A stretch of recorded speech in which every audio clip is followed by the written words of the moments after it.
The Aged Mother, by Matsuo Basho.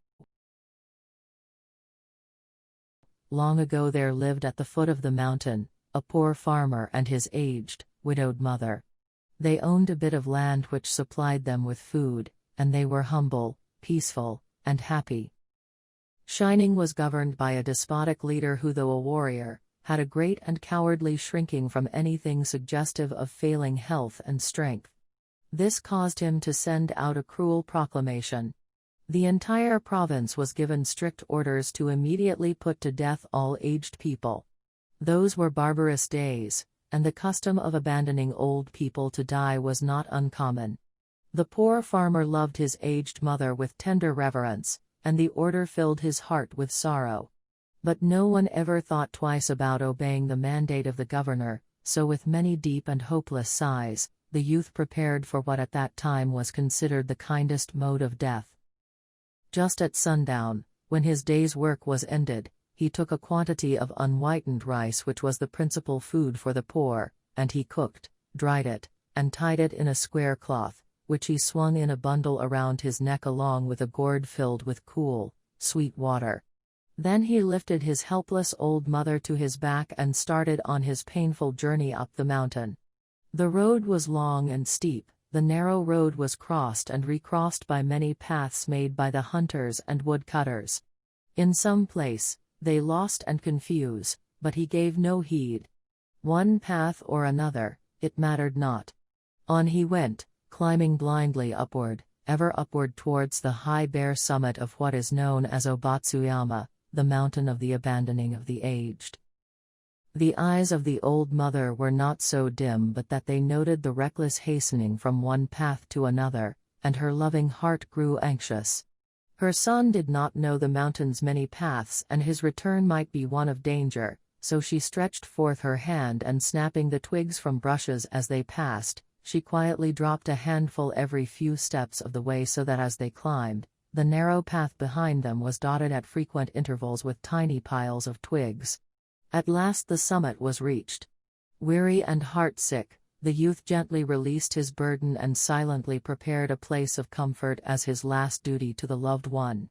Gathering fallen pine needles, he made a soft cushion and tenderly lifted his old mother onto it. He wrapped her padded coat more closely about the stooping shoulders and with tearful eyes and an aching heart he said farewell. The trembling mother's voice was full of unselfish love as she gave her last injunction.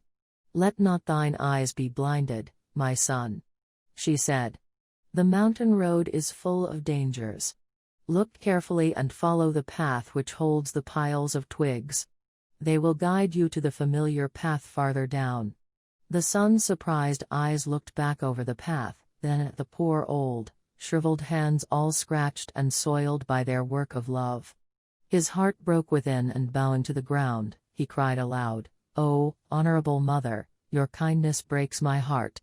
I will not leave you. Together we will follow the path of twigs, and together we will die." Once more he shouldered his burden, how light it seemed now, and hastened down the path, through the shadows and the moonlight, to the little hut in the valley. Beneath the kitchen floor was a walled closet for food, which was covered and hidden from view. There the son hid his mother, supplying her with everything she needed, continually watching and fearing she would be discovered. Time passed, and he was beginning to feel safe when again the governor sent forth heralds bearing an unreasonable order, seemingly as a boast of his power. His demand was that his subjects should present him with a rope of ashes. The entire province trembled with dread. The order must be obeyed, yet who in all Shining could make a rope of ashes? One night, in great distress, the son whispered the news to his hidden mother. "Wait," she said. "I will think. I will think." On the second day she told him what to do. "Make rope of twisted straw," she said. "Then stretch it upon a row of flat stones and burn it on a windless night." He called the people together and did as she said, and when the blaze died down, there upon the stones, with every twist and fiber showing perfectly, lay a rope of ashes. The governor was pleased at the wit of the youth and praised greatly, but he demanded to know where he had obtained his wisdom.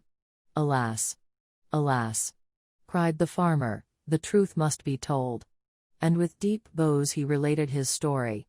The governor listened and then meditated in silence. Finally he lifted his head. "Shining needs more than strength of youth," he said gravely. "Ah, that I should have forgotten the well-known saying, 'With the crown of snow, there cometh wisdom.'" That very hour the cruel law was abolished, and custom drifted into as far a past that only legends remain.